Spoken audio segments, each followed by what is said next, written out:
Aman ya? Media off the record ya.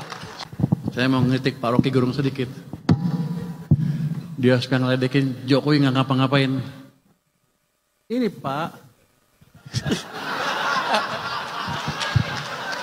Jadi Presiden Jokowi itu berjasa buat kita, walaupun di sampingnya ada saya sih. Jadi Pak Rocky mungkin sedikit belajar ekonomi lagi Pak. Ini nggak ada BI kan ya? Nggak ada ya. Maaf kalau ini.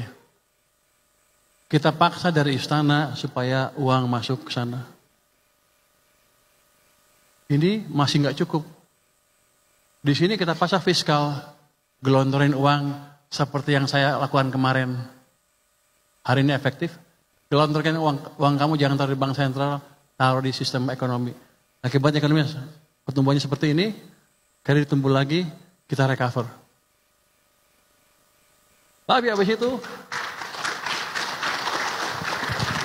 jadi saya mau ngeritik Pak Rocky Gerung sedikit.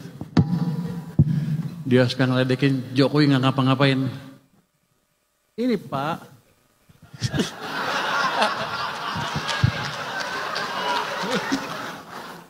Kalau di sana kan dia berkuasa, di sini saya berkuasa.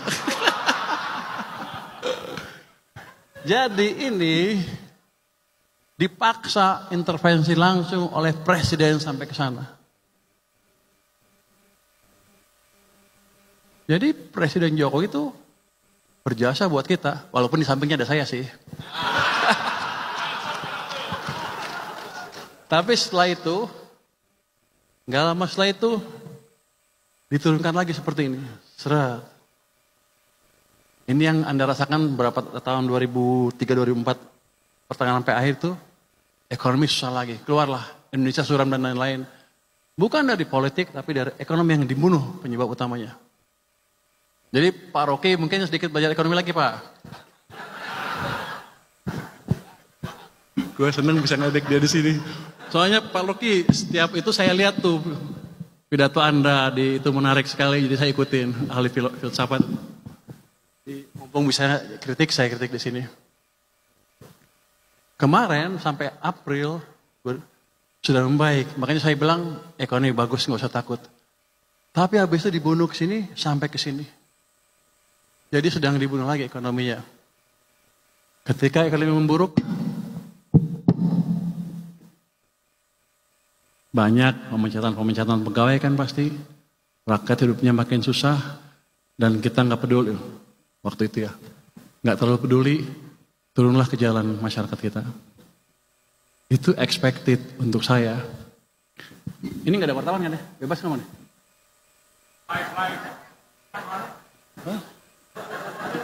Mas agak aman nih? Aman ya? Media off the record ya.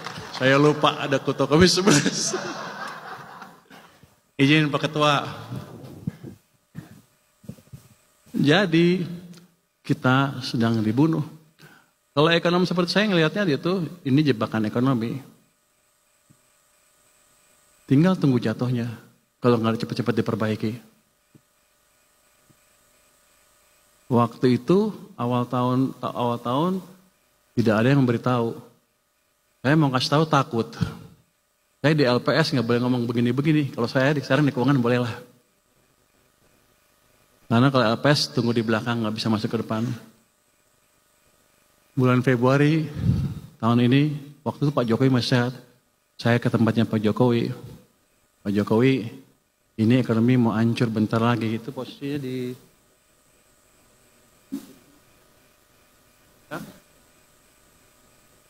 bantu nggak Pak? Dan saya juga takut, saya nggak punya teman. Pak Jokowi udah pensiun kan. Pak Prabowo saya belum kenal waktu itu. Pak Jokowi bantu nggak? Dia bilang bantu.